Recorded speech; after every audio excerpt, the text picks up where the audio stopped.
Chapter 39. The whānau dimension of the Te Whare Tapa Whā model is about looking at ourselves in relation to other people. It implies family ties and relationships, friendships, and our place in our homes, communities, and workplaces if we have one. Human relationships can be troubling for anyone, but people with mental illnesses bear also the stigma and fear that automatically set us apart from others.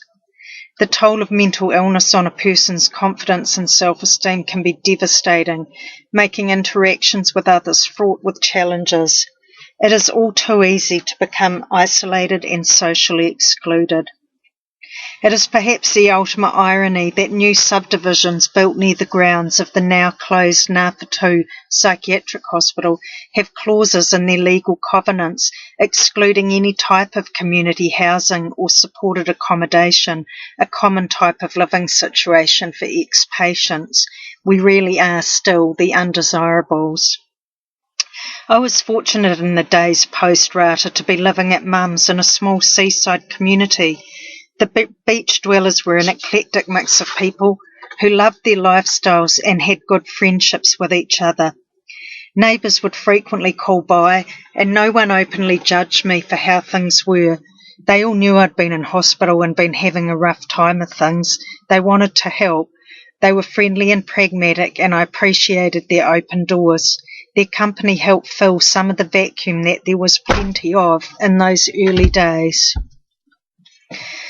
Facing people was hard, really hard at first. I had to push through my fear and projections about what people might be thinking.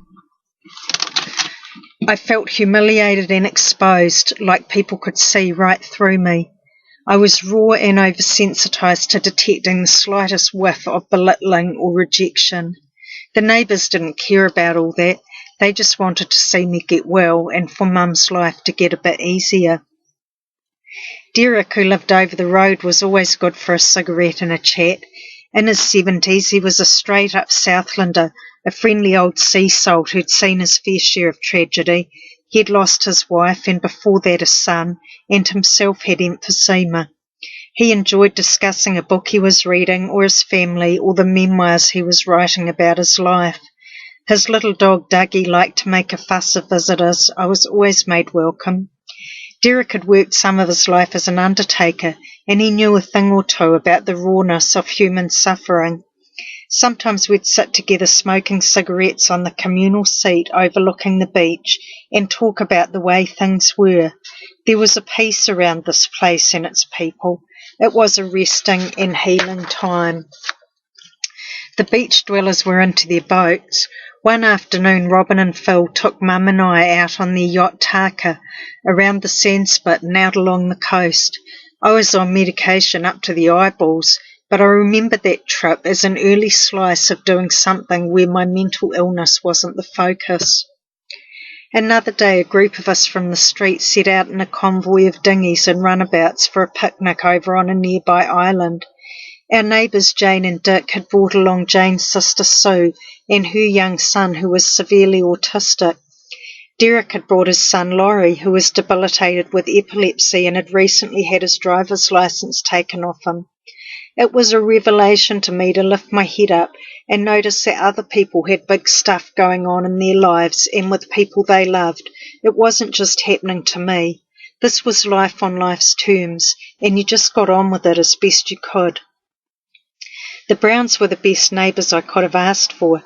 Jane would pop over with her cup of coffee and bring the latest Michael Jackson CD for me to listen to, and she'd always have lots of news and chunky gossip to relay. The kids would show up together too and gaggle around to entertain me with whatever was going on for them. They did cool, fun things like the Guy Fawkes night when they made fireboats out of boxes filled with crumpled up newspaper and sparklers stuck out the top. The kids lit the paper and sparklers and pushed the boxes out to sea, a great spectacle.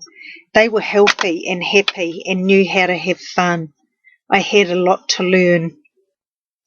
Having good people around made a big difference to my will to recover, especially as they had lives that I could see were worth living. They knew about finding pleasure and satisfaction in the simple things. things that didn't have to cost money and that we could do together socially. Poverty fuels depression and isolation, and my final year in the city had been miserable. Here at the beach I had sunshine, nature and company. This would surely give me a better chance. The old despair was starting to melt, and another feeling was moving in. Hope, and at last, a sense of future. My father once gave me a simple piece of advice that has turned out to be a useful truism. He told me that a person should have a minimum of 5 social contacts each day in order to stave off isolation. I have no idea what the number 5 is based on, and those contacts can be with anyone, even just a quick hello to the shopkeeper when you buy the milk, but 5 there must be. There have been times when 5 would be an ambitious number for me to achieve, but it's been a useful guide. Choosing solitude is one thing, but becoming isolated and lonely or going into hiding is another thing altogether. In those early years post-hospitalisation, I shifted around a lot, living in different flats and coming and going from mum's.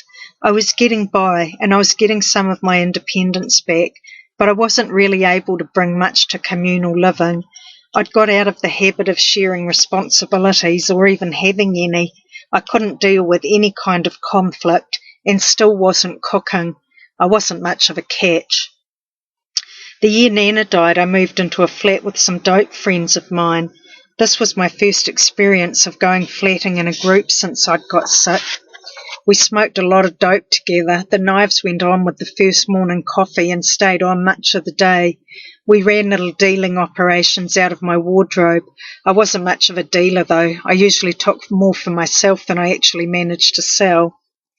Eventually, after several attempts to live in various configurations of flats, I ended up moving into a grotty bedsit by myself at the beginning of 1998. I got what I wanted. I didn't have to share my drugs.